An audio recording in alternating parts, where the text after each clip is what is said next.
Today's episode is sponsored by BetterHelp. BetterHelp makes it easy to get matched online with qualified therapists. Sign up and get 10% off at betterhelp.com/super. That's betterhelp.com/super. Hey, brother! And welcome everyone to another edition of Theories from a Hat, the show where Ben and I have to draw random theories submitted from our quizmasters out of this hat and then defend them on the fly. Yeah, so these are theories that probably would maybe, like, they're intended to be a little ridiculous, but we're going to use the full extent of our Harry Potter lore to back them up as thoroughly as we can. As if they are real. We believe these ideas. All right, let's go. Hey, brother!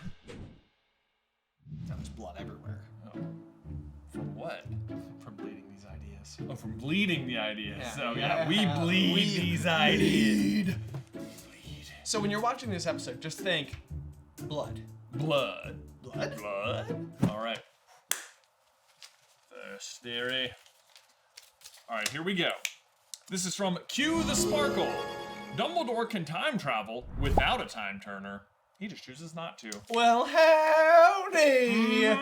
All right, you ready for this one? Yep. Hey, brother! What if the reason Dumbledore always seems to know everything is because he can time travel, but most of the time chooses not to? Yeah, this is going to be a very curious one right out of the gate. I think one of the very first conversations that we have between Dumbledore and anybody else is going to be Professor McGonagall on Privet Drive the day that Harry is being dropped off with the Dursleys. And during that particular exchange, you have this, like, moment where McGonagall is going to suggest to Dumbledore that there is brands of magic that he is capable of, but is too noble to actually use. Right. That is very interesting because then later when Hermione gets hers, we know McGonagall has to go through like all these trials and tribulations with the Ministry. It fills out all the paperwork so that Hermione can get a time turner, and there's all these rules about it that it's just like, hey, don't do it except in these very narrow terms. But the fact is, the devices exist, which means the magic exists. And that's really the thing. So, like, when we go to the Department of Mysteries, we see that there's, like, the bell jar with the hummingbird that is, like, hatching, going through its life cycle, and then basically returning to egg in order to do it over and over and over again. And the weird thing about that bell jar is that it is not, like, a magical creation by wizards. At least I don't believe so. Okay. I believe that this is like a naturally occurring piece of magic. It is concentrated time travel that they are then able to source and basically like inject into a time turner. But the fact that the Department of Mysteries is going to possess a variety of other branches of magic, like love, for instance, which is like one of Harry's most powerful magical abilities, and is one of the doors inside of the Department of Mysteries, it stands to reason that time is similarly something that you could theoretically tap into, and if anybody could do it, we would have to assume it's Dumbledore. It's not even theoretical. I mean, the fact is, there is a time room in the Department of Mysteries. Right? Yes. Time is just sort of this thing. But there are even branches of magic that already deal with timeline, like, disruption, or like the fact that there are real seers that can actually see the future and make real prophecies already means that time magic exists. Time turners are also proof of that, you know.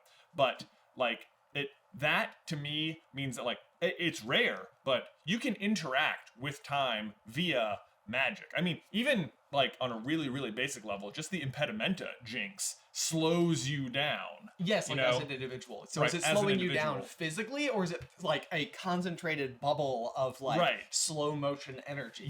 Yeah, so that's very interesting. And then there's two other pieces that I would like to point to for Dumbledore's ability to time travel. And it actually, the first one has nothing to do with time travel, but it does have to do with other extraordinary magic, which when Harry is looking at the, oh wait, no, hold on. Let me make sure I get my moment right. When Harry gets his invisibility cloak, Dumbledore explains to him that he has other methods of concealing himself. Yes. And then later we come to understand that both Dumbledore and Grindelwald basically overlook the invisibility cloak as one of the Deathly Hallows and only see it as the ability to complete a set because they have the ability to make themselves invisible. Right. This must be distinctly different from like what Crabbe and Goyle are doing as disillusionment charms when the trio trio goes into the Room of Requirement to destroy the diadem. Right. Because if Crabbe and Goyle can do something that is as capable as a full-blown invisibility cloak, then it doesn't really seem like invisibility cloaks should be required at all, especially by the likes of, like, Tonks, Mad-Eye Moody, Arthur Weasley. Yeah, I mean, because if Crabbe and Goyle can do it, it's not that impressive a thing for him to tell Harry about. Exactly, correct. Right. So I think that would suggest that Dumbledore has the ability to make himself completely invisible, basically in the same vein as what the invisibility cloak, specifically even Harry's, may be capable of doing. Right. And then we have one additional piece here, which is that Dumbledore possesses the Elder Wand. The Elder Wand has very unique magic itself, which partially includes the ability to repair other wands, something that Ollivander, a family that has made wands for the better part of 1,500 years. Long time. Believes is impossible to accomplish. Right, so maybe the Elder Wand is like pushing him past the line of what's usually possible. Well, we know that is because Harry repairs his own wand. Exactly correct. Yeah. But then what does Dumbledore also say in the name of has the ability to time travel, chooses not to? When he possessed the Elder Wand, what he was destined to do with it was not to use it, not to boast of it, but to tame it. Which means Dumbledore has access to magical abilities that he optionally chooses not to use. That's true. I like that a lot because also I feel like Dumbledore, it's even what he tells, like, it's his conversation with Harry in Lupin's office at the end of Prisoner of Azkaban, because he's like, Harry's like, it didn't make a difference. And he's like, didn't make a difference? Haven't you learned anything from your time travels, Harry? It is our choices that make a difference far more than our whatever. Yes, exactly, yes. So, like, to Dumbledore, it's like, yeah, I could do it. But honestly, he knows what we, the readers, already know. It's like, it doesn't really matter. Like, if I do it, then I already did it, and the outcome is what it is. Exactly correct. Right. Yes, yeah, absolutely. So, Dumbledore can time travel. He chooses not to. All right, ready for another one? Yep. All right, let's do it. Here we go. This question is going to come from Fiss, who says the Sorting Hat doesn't actually know anything about the students. It just sorts them randomly. Oh, that's fun. That's so fun. All right. Hey, brother! Guys, what if the Sorting Hat isn't analyzing the students at all, and it's just randomly placing them into the 4 houses? Yeah, so I feel like there's an actually, like, very interesting piece of, like, what isn't necessarily magic, but feels like it could fall under the umbrella of divination, which we know otherwise does exist in some capacity. Like, we know that Trelawney is a seer. But underneath the branch of divination, I feel like you could probably apply like either horoscopes or zodiac connections. Right. So, like, if you just want to take Harry for an example, it's like if the hat is heavily and fully subscribed to this, like the things that your horoscopes tend to say about you are things that almost always you can relate to. Right. If you so choose to. Yes, I remember a specific exercise my psychology professor did in college. Okay, yeah. Where she passes around horoscopes to everyone in the room, and then everyone opens it up. It's like on these little sheets of paper, just like we're doing here. Everyone reads it, and then she's like, who felt like that applied to them? And like everyone raises their hand, and she's like, okay, now here's the thing. You all got the exact same slip of paper. Exactly. Yeah, yes. It's like, oh, I see what's happening here. So really, what it's doing is more, or what it could be doing is more of like just a placebo effect. Like, because it tells you what the houses mean before it does it. It's like, oh, Slytherin, ambitious and cunning. Gryffindor, brave and chivalrous. Ravenclaw, so smart. Hufflepuff, hard worker and friendly. It's like, it tells you that, and then you get sorted into it, and you're like, oh, this is confirmation from a sentient magical object that can read my mind that I am these things. Right. And what and better then you act like it. Exactly. Like, what better way to completely and fully embrace a concept than having something that seems to be able to get inside of your mind to basically reveal to you what you may otherwise believe to be true. So if it says you're friendly, then all of a sudden it's like, I am friendly. If it says you're brave, same thing. But then Harry is particularly interesting because obviously it ultimately sorts him into Gryffindor. It kind of gives him the full spectrum of opportunity. Right. But if we go back to that Zodiac thing, for example, Harry is in fact a Leo.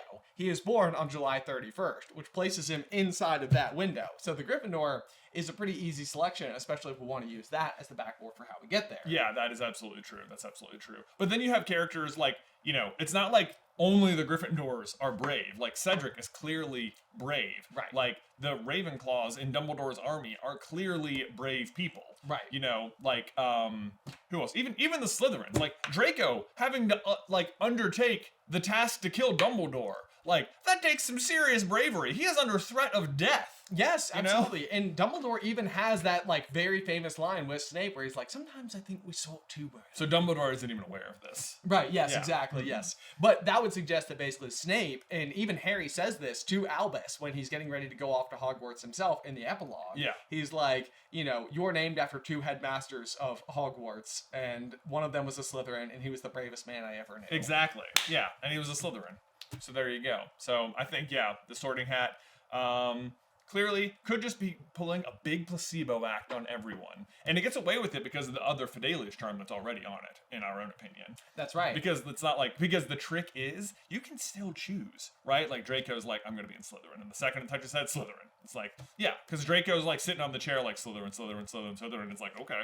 Yeah, absolutely. You have a choice, fine. Makes my job easier. I think you could even make the exact same argument for all of the Weasleys ending up in Gryffindor. Yeah. Because you've got a situation where, like, Ron specifically tells Harry on the train that, like, his entire family has been in Gryffindor. So it's like, where you think of Draco and his, like, allegiance to Slytherin, it seems so much more, like, nefarious and everything. Right. Whereas, like, Ron's relationship with Gryffindor feels so much more tradition-based. Yeah.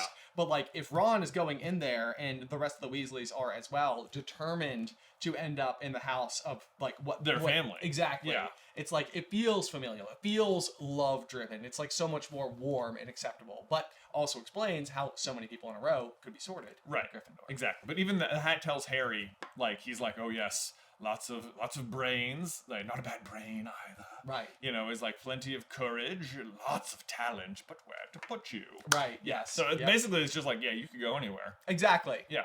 And that's true. Any of them could go anywhere.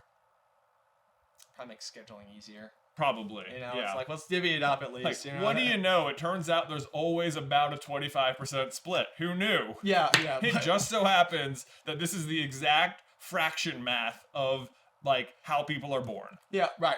Turns out, yeah. Poor Blaise Zabini gets up there, absolutely supposed to be a Hufflepuff, and the hat's like, crap. Oh, no. I already have 5 boys and 5 girls. There's only 4 boys I gotta keep it even. Slytherin! Slytherin! Why not? Hey, sorry, Blaise. You know, the thing is that Blaise is never really, like, that bad, is he? He's like a pretty neutral Slytherin, yeah. Exactly. Yeah. Good looking. Yeah, apparently. Yeah. Theory number next? Theory number next. All right, here we go. Next theory is from Mr. Legends. Professor Lockhart was actually a very good teacher to every year but Harry's because he didn't want Harry to be better than him. Hey, brother! Guys, what if Lockhart actually is a good teacher? He's just afraid Harry is going to out-celebrity him. Nice big smile, Harry. Together you and I rate the front page. Yeah, so this one's very interesting, especially because one of the big theories that we apply to the overarching, like, Harry Potter saga is going to be Dumbledore's big plan. Yes. And basically, the central premise for Lockhart in particular is a pretty heavy contributing piece of evidence as to how this could be true. The idea is effectively that Harry is the son of specifically James Potter, who was known to have maybe a little bit of a hot or big head during his time at school. A little bit. We see it in action. We see it in action. But so then Harry is left with the Dursleys. He arrives in this extremely humbled form, maybe a little bit malnourished, not exactly where Dumbledore hoped he would be. But then right away, Harry starts proving himself in magnitudes. Right. He makes the Quidditch team. He's the youngest player in a century. He helps win the House Cup. He defends the Philosopher's Stone from Voldemort. And so Harry is coming into his first year just basically ticking boxes. Right. He is destined to be a hero. And on top of the rest of it, he's already famous. Right. He was already famous. Comes into his first year, and then, like, even if he wasn't famous, he would be then. He would be then, absolutely. Right. So the idea behind Dumbledore's big plan is that in addition to the obstacle course that is specifically tailored to Harry and all of his best friends at the end of Sorcerer's Stone, is that coming into Chamber of Secrets, Dumbledore wants to be sure that Harry maintains his selflessness. Because his selflessness is what ultimately allows him to walk into the forest in Deathly Hallows in order to face his death and, you know, accept that fate. Right. So he needs to expose him to Gilderoy Lockhart to be like, this is what shall become of you if you lean too much into fame. Exactly. You don't want to be like this. Yes, right. Yeah. So that is sort of the thing that comes up. But then one of the issues that we've had with this is that effectively what that means is that Dumbledore is sacrificing an entire school's worth of their Defense Against the Dark Arts education in the name of teaching one student in particular a very important lesson as to the dangers of fame. Right. But so what this person is suggesting then is that actually, really, Lockhart's just threatened by Harry, who shows up at the bookstore and everyone's like, oh my god, Harry Potter! Exactly. Wow. Yes. Wow. But, like, is Dumbledore gonna let a bunch of people fail their NEWTs and their OWLs just to teach Harry a lesson? You know, Lockhart's got to be doing something with the other classes. It absolutely right? feels like that has to be the case, yes. And so I guess what you could have going on here is a piece of vanity. Like, even Lockhart himself is going to describe like his 2 wishes for the world, which is to like create world peace and design market his own his own collection of hair care potions. Exactly. My secret ambition is to rid the world of evil and market my own range of hair care potions. Yeah. What does Harry ultimately do? Achieve world peace. Achieve world peace. Sort of. And where did Harry's fortune specifically come from? It is the sleek, easy hair potion. That's correct. That is where the Potter family wealth has been born from. That is canonically true. Yes. That is from the Pottermore archives. Absolutely correct. And so what that means is that 2 of Gilderoy Lockhart's own greatest ambitions are 2 things that Harry himself has or will accomplish. Right. And you can, they can even see it, because like on like Harry's first day of class, he actually has a like practical like lesson planned for them with the Cornish pixies. Exactly. You know? And of course, he is pretty inept at dealing with them. But after that, all he does is just like reenact things from his book to be like, be like me. But really, the goal is to be like, look, classmates of Harry, look at the things I have done, okay? All right? In fact, Harry, come up here and embarrass yourself a little bit. Can you howl like a werewolf? Nice and loud. Okay, good. Yes, it makes it seem like he's zeroing in on him out of like favoritism, but Right. that is actually making a complete and utter mockery of Harry through the process. Yes, that's exactly what's happening. But then I can see in the other classes where the real trick is that he can't really do it, but he's like, I'm going to let you learn through experimentation. Oh, there we go. You know? Yes, so it's just basically like, it's throwing people into the deep end. It's like, hey, Cornish pixies, like, Right. figure it out. Figure it out. That's your lesson for the day. And then when they figure it out, it's like, good job, everyone. I did a great job today. That is absolutely Right. correct. Do we read the chapter? Cool. Then you're fine. You should be able to handle this, you know? What year Percy Weasley is in his 6th year, if I'm not mistaken, because he graduates after Harry's 3rd year Right. and joins the ministry. So I was going to say, so he would be up against NEWTs. Yeah, he's up against them. And you can only imagine that Percy does in fact excel, because Percy is one of very few characters that we know at all to achieve all 12 OWLs. Yes, that's true. So his ability to get through has got to do something with at least a measure of proper teaching. It's the same thing from the Sorting Hat earlier. It's just like people believe he's a good wizard. And so when they'll just trust that his methods are perhaps just unorthodox, but hey, he's an unorthodox guy. But you know who was also Proof's in fooled? the pudding. You seen these books? Right. You know who's fooled by Lockhart for quite a period of time, longer than should be the case? Hermione. Because his charms work very well. He is very charming. Cut to the moment in the tent right here where Hermione explains that she's like highly logical, which allows her to see past extraneous detail. Actually, I'm highly logical, which allows me to look past extraneous detail and perceive clearly that which others overlook. Yeah. Can you, Hermione? Can you? Mm-hmm. Seems like you missed a big one.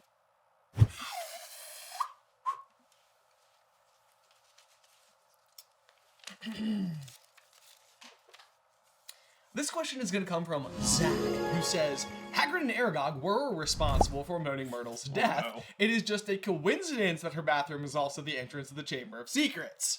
Boy, howdy! This is going to be an interesting one. All right. Hey, brother! What if Hagrid actually is guilty of killing Moaning Myrtle? Okay, this one I feel like you almost have to take a look at Albus Dumbledore in particular, because you have to remember that Dumbledore is the one who originally goes to Wool's orphanage to collect a young Tom Riddle, and he alone is the one who is able to see the true character that lies underneath Tom Riddle. Right. Not the beloved student that is, come in, immediately popular, very good looking, hyper talented, Right. and seen as like one who will go on to do extraordinary things in the wizarding world. Right. Tom Riddle even tells us that Dumbledore has never properly or completely trusts him. Right. So if we have that particular detail in mind, you actually have a Dumbledore at the death of Moaning Myrtle who could be extremely motivated to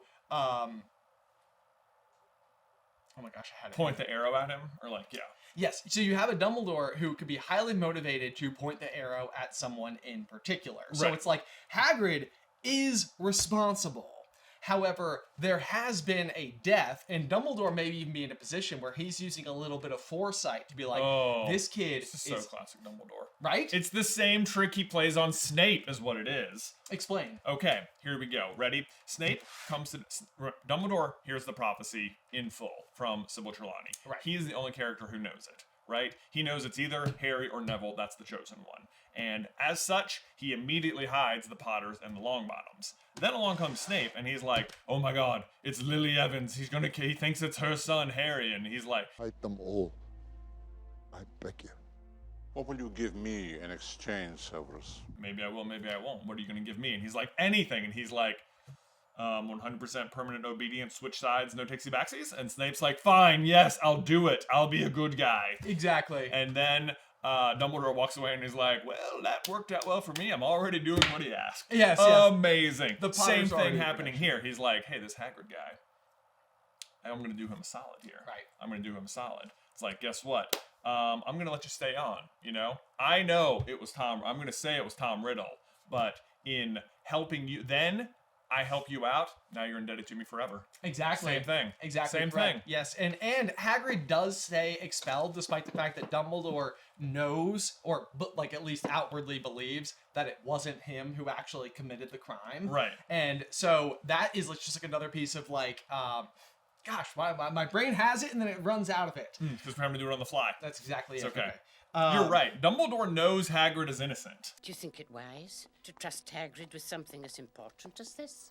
Ah, Professor, I would trust Hagrid with my life. Right. Right? He is absolutely sure of this fact. And yet, like, 50 years goes by and he doesn't clear his name. He doesn't. No, Right. exactly correct. Yes. So maybe it is the case that Aragog and Hagrid, through like what is otherwise just like earnest passion for magical beasts, accidentally resulted in the death of somebody else. But because it is also something that can then pin Tom Riddle to everything else, it is like the ability to like catch him before the crime has actually been committed. Right. So if he can tack it to Tom Riddle, it's sort of like, Hagrid, there was a mistake here. Don't worry. I know it was an accident. We'll keep you on forever. But Tom Riddle, on the other hand, this is a contributing factor to my case. I'm watching you. I know what's up. I'm gonna, we'll threaten the closing of the school. Because the other thing is, like, think about Buckbeak. Like, he barely scratches Draco and is put down for execution. Like, they believe Aragog killed Moaning Myrtle. And what does he get? A wife in the forest. Yeah. Okay, it's a little bit different, isn't it? It is. You know? Also, here's the real cherry on top, Ben. It's a numbers game, okay? Look at the Basilisk's record of killing people. Because when Tom Riddle's there, same thing. Series of attacks that eventually led to the death of a girl, right? Yep. Harry's here. Series of attacks, doesn't kill anybody. The Basilisk sucks at killing people, okay? Like, it is not good at it. It is good at, like, hitting the reflections, sneaking around the corners, but, like, what if we're, how many people get petrified in Harry's here? Like, 5? Let's assume it's also 5 back then, too. That means it is, like, 0 for 10 plus Moaning Myrtle, okay? You want to know what else is interesting about Moaning Myrtle? What? Is why is she crying in the bathroom? I'd hidden because Olive Hornby was teasing me about my glasses. Glasses. Yeah. What? How does Colin Creevy get attacked? Oh my gosh, you are so right. You are so right. The Basilisk shouldn't be able to kill Myrtle because of the glossies. Because you guys, of the glossies. There's something in between. It is a lens. It is a lens. It So is the a lens. best protection. Camera. Lens. Right. That's it. It is the Boom. exact same thing. It's the exact same thing. Boom, bam. Moaning Myrtle was not killed by the Basilisk, but instead Aragog. Just those big yellow eyes, you know? That's it. Yeah. Big 8 yellow eyes. You know what else is funny Last is that thing she Aragog saw. later has like milky white eyes, Right. which is like because of like the extreme Because of the age. blindness, yeah. exactly. But it's sort of like that just means we don't know. We what the don't real know. color- We Yeah. don't know. Boom, bam. Mic drop. Flush. The glasses. Glossies. That should account for something. We always think it doesn't. That's the other thing too. What? Oh, yeah. Like we always think like, why don't glasses count? Right. Why don't Why don't glasses glasses count? Yeah, It's like, they did. They do. Yeah. It wasn't Oh, that's pretty good. But y'all wanted to take a quick pause right there to give a huge thank you to today's sponsor, Raycon. Y'all, Father's Day is just around the corner, and as a dad to the ever-growing Addison, allow me to let you in on a glorious addition to any dad's routine, Raycon's essential open earbuds. Now, I'm a proud dad in more ways than I could possibly ever express, but Addison's ability to engage in just self-play is tremendous, and on weekends it allows me to putt around the house with household tasks. And while I always want to keep a weather eye on her, it's also nice to be able to take in an audiobook. And that is why I love the open earbuds from Raycon. These earbuds sit just outside of your ear canal, so you can get a really clear sound, but you can actually hear what's happening one room over as well, which is just usually like, Dad!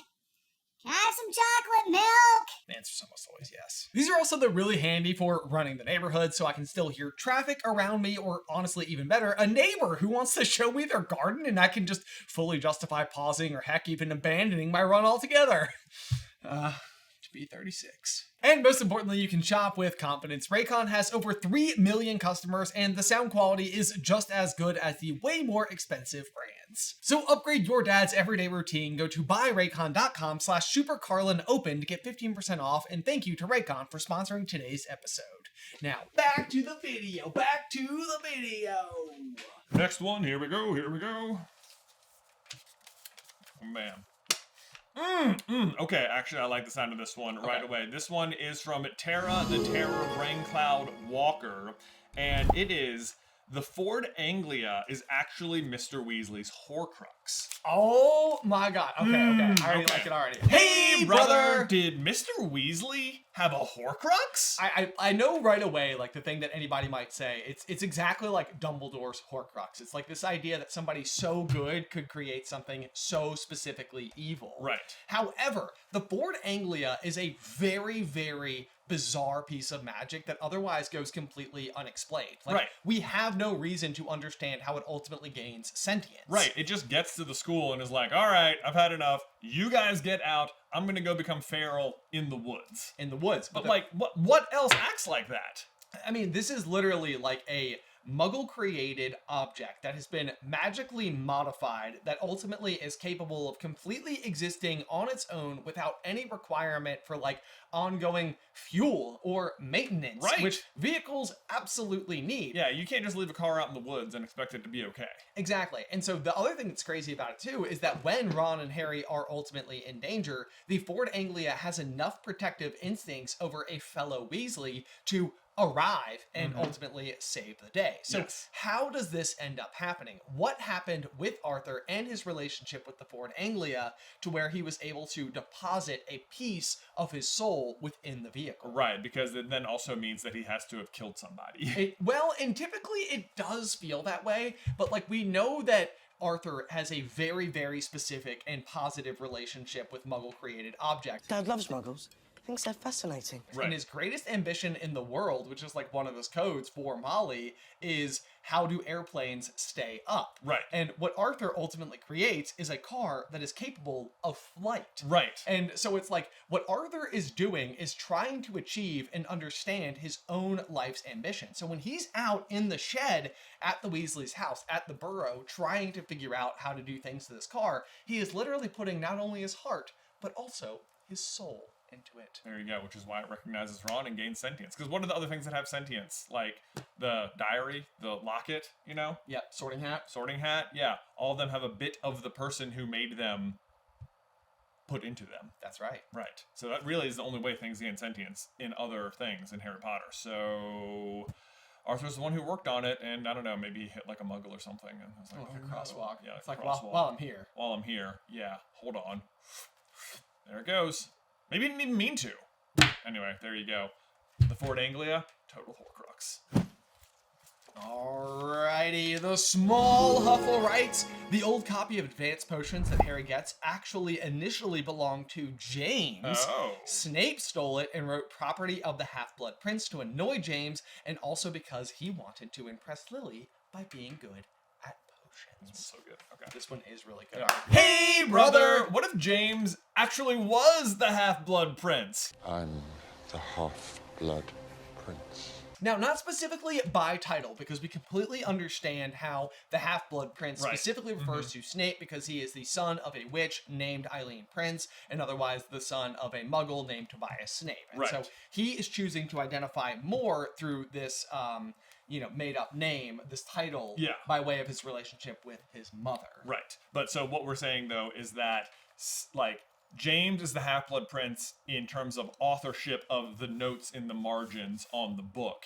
Then Snape steals the book from James because they're constantly at odds, and we know that Lily was really good at potions because Slughorn will not shut up about it. Right. And that Snape wants more than anything to impress Lily and, like, marry her. Exactly. So he steals the book from the other guy who he thinks is competition and who we know is also extremely good at potions because everyone always talks about how James and Sirius were the best in the class at everything. Everything. Which is always bizarrely high praise given the specific class that these two exist within. Because we obviously have James and Sirius themselves. We also have Snape, Lupin, and Lily. Yes. And these are all extremely high-powered witches and wizards. So for Sirius and James to be the best at everything, it means they have to be outpacing who otherwise Slughorn regards as one of his greatest potion students ever. And Snape, who ultimately goes on to be a potions master. I think he even tells Harry, I think Snape is talking, or Slughorn is talking to Snape about Harry at the party, and he's like, I haven't seen maybe anyone as good since you, Severus. Yes, right, yes. You know? But so you know there's what, that. You know what else is weird about advanced potion making is that this is a book that, like, speaking of, like, Arthur before, it's almost like the heart and soul of Snape, you would believe, has been put inside of the pages of this particular book. Yeah. However, it is left behind in the cupboard. It is left behind. Which means that as Snape is unpacking his all of his things from the potions classroom, what does he leave? Why would he leave it? Why would he leave it? It's not really his. It's not really his. He Here's actually the other resents the copy. Harry also, you may notice this throughout the books, is really good at identifying people's handwriting.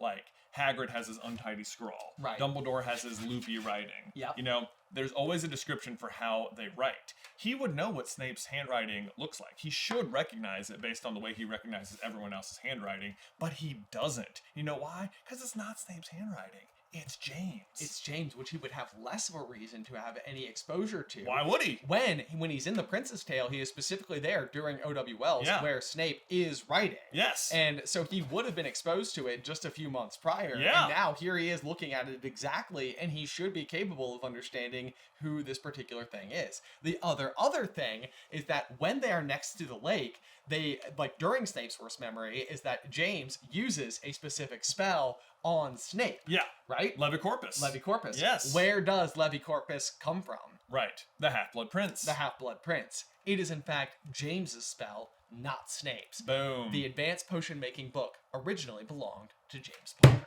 You're welcome. All right, this one comes from Bunny Penguin Taylor. Dumbledore planned for Harry to develop an Obscurus. Oh, okay.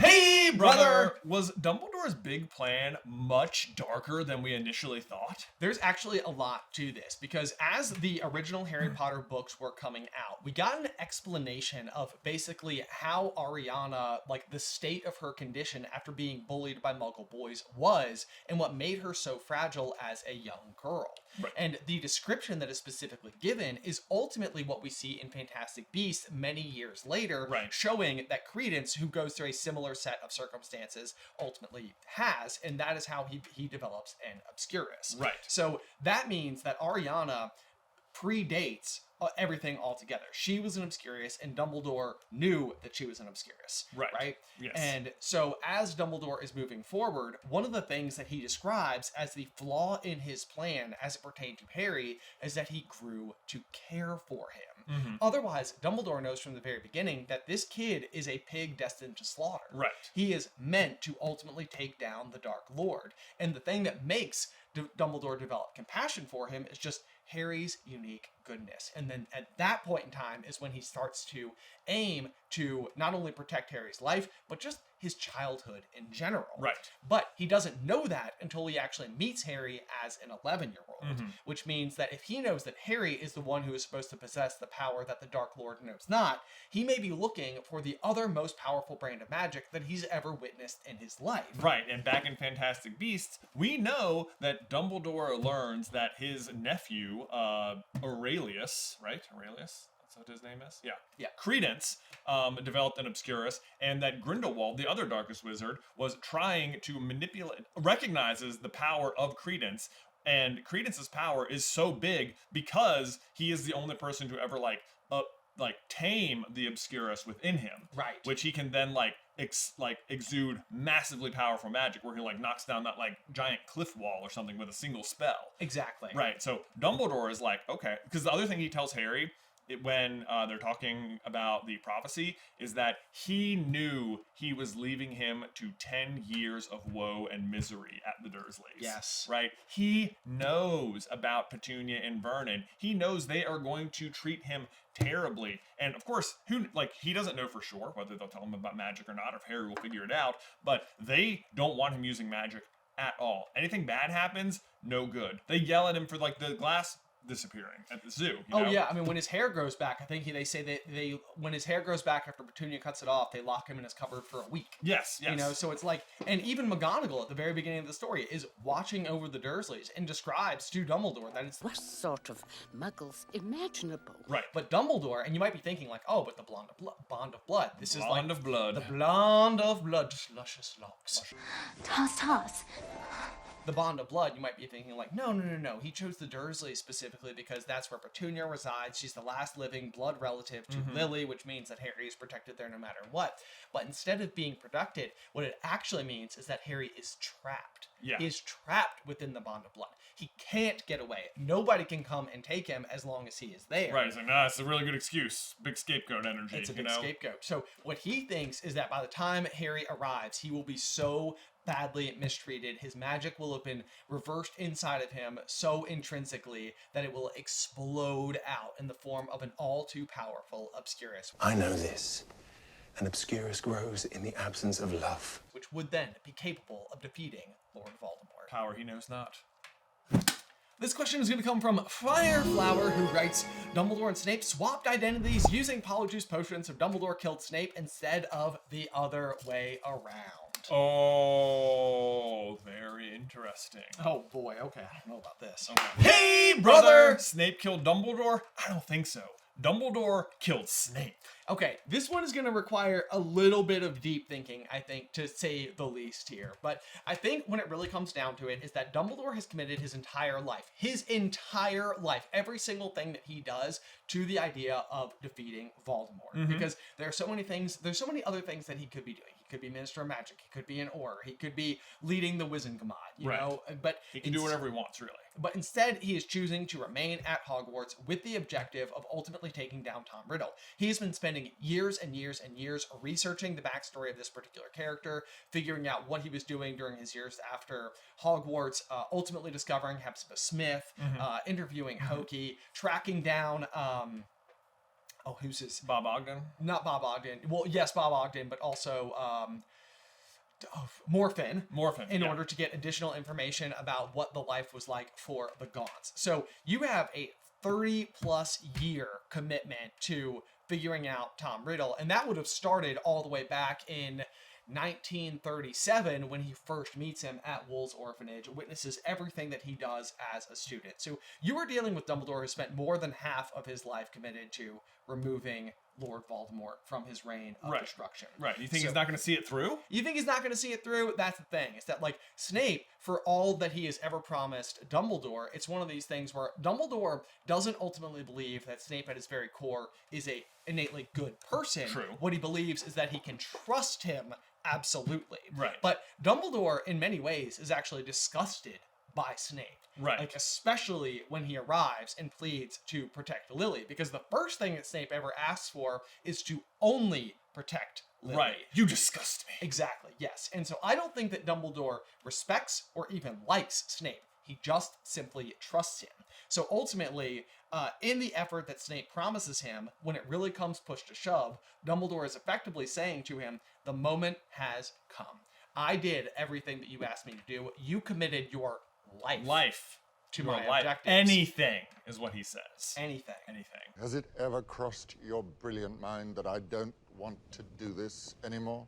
Whether it has or hasn't is irrelevant. Yes. And even Snape, to his very end, says he has the famous always, which means that Snape's own life is ultimately committed to the vengeance of Lily Evans. So in that commitment of his life, he has never moved on for all of these years. He has never picked like any new path to go down. So everything about Snape from the moment Lily dies is in the name of protecting her and what she stood for. Consider this. Consider this. Ready?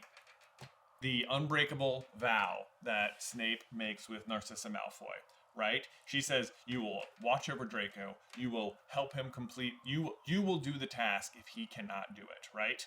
But here's the thing.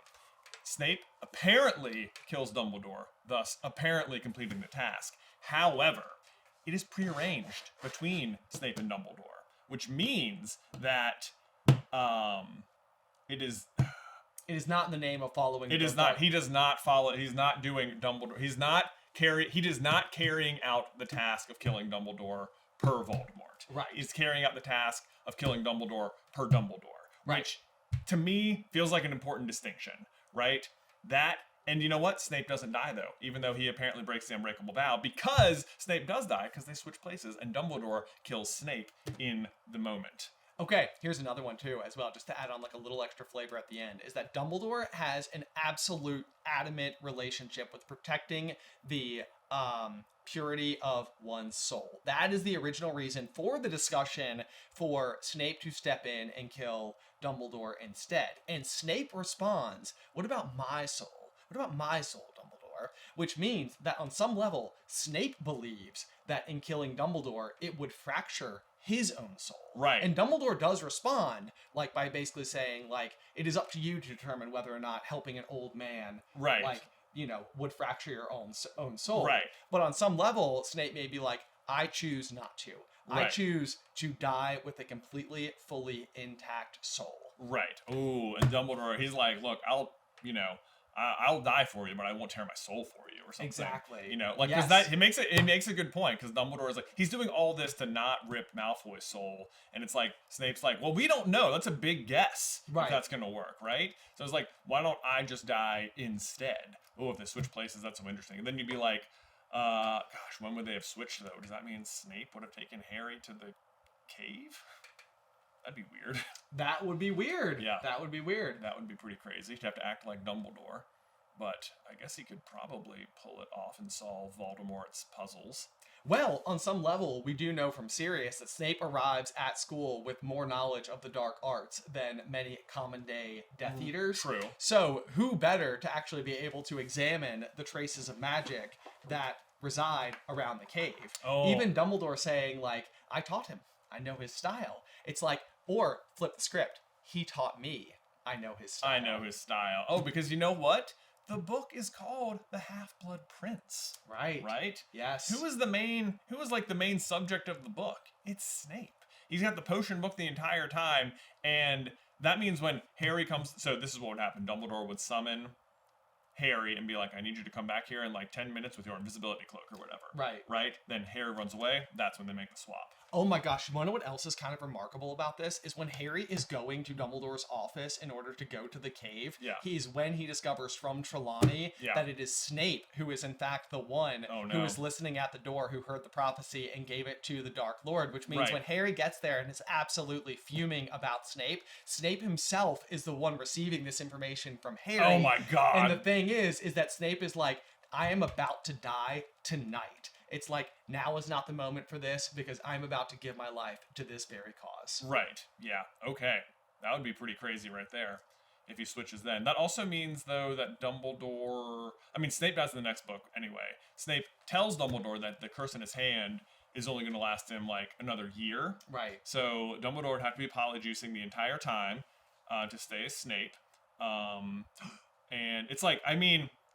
I don't know. I feel like Dumbledore's powerful enough to like continue to delay it by more than a year. I think that there's at least something to be said for that. You know, you hear about that all the time with like cancer patients. So like you've got like a month to live, and it's in like 5 years, and you're still here. You know? Right. Yes. Yeah. But the other thing too is that like when Umbridge takes over as headmaster, the headmaster's office blocks her out. Yep. And while Snape is basically headmaster of the school, he is capable of accessing this particular space. Oh. But when you think about it as Dumbledore's own office, right. it's because he is just simply going he's back. Just there. It's just him.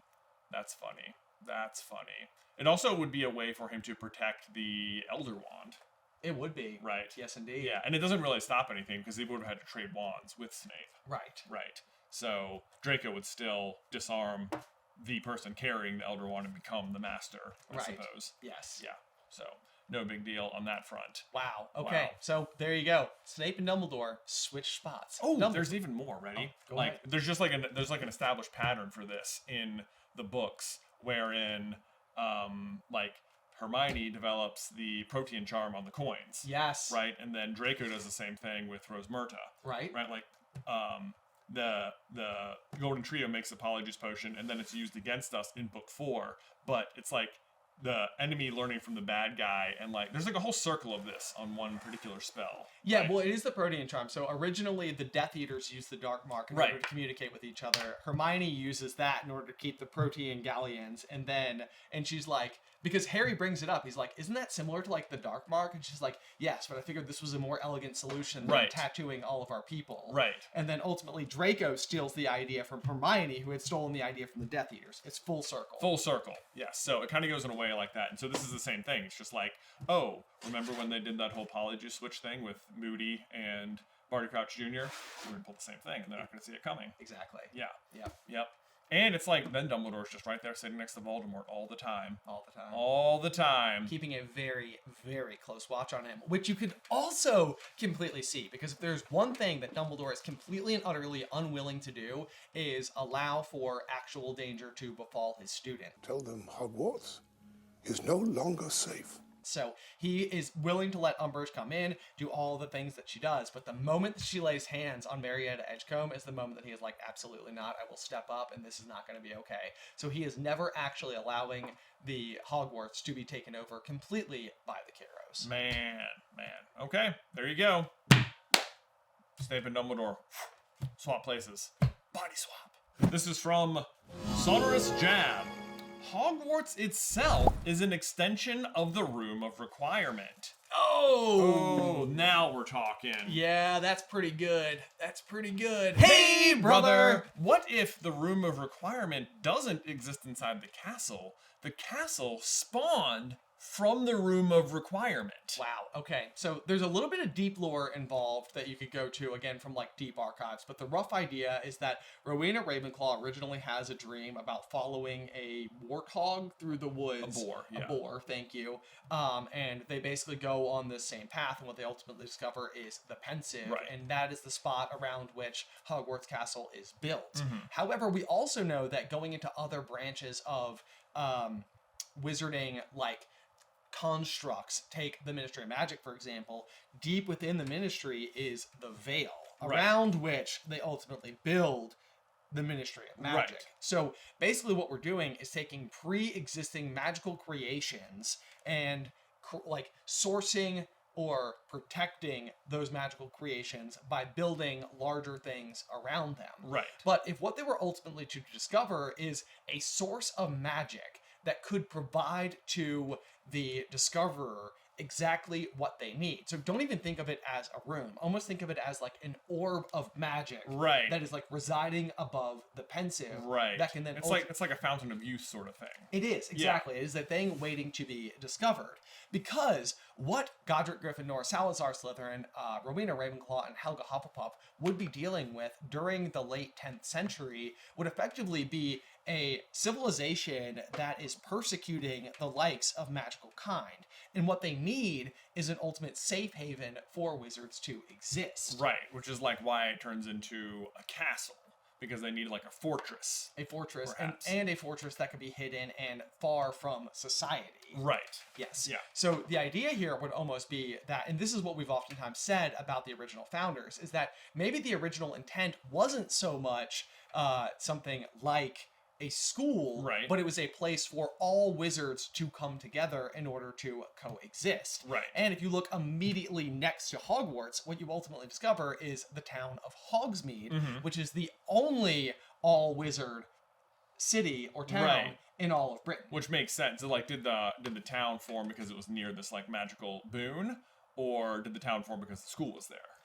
I would be suggesting that the town formed because the school was there. Okay. Yes. Got it. So basically you have the place, the school is the construct that ultimately comes from the magic that is the room of requirement, which builds the school all around it. And then as that school becomes a school, instead of just a safe haven, they realize that just nearby they can create the town of Hogsmeade. Right. Where older wizards can go to live. Right. Because the castle fills up. Exactly. Got it. That makes sense. Yeah.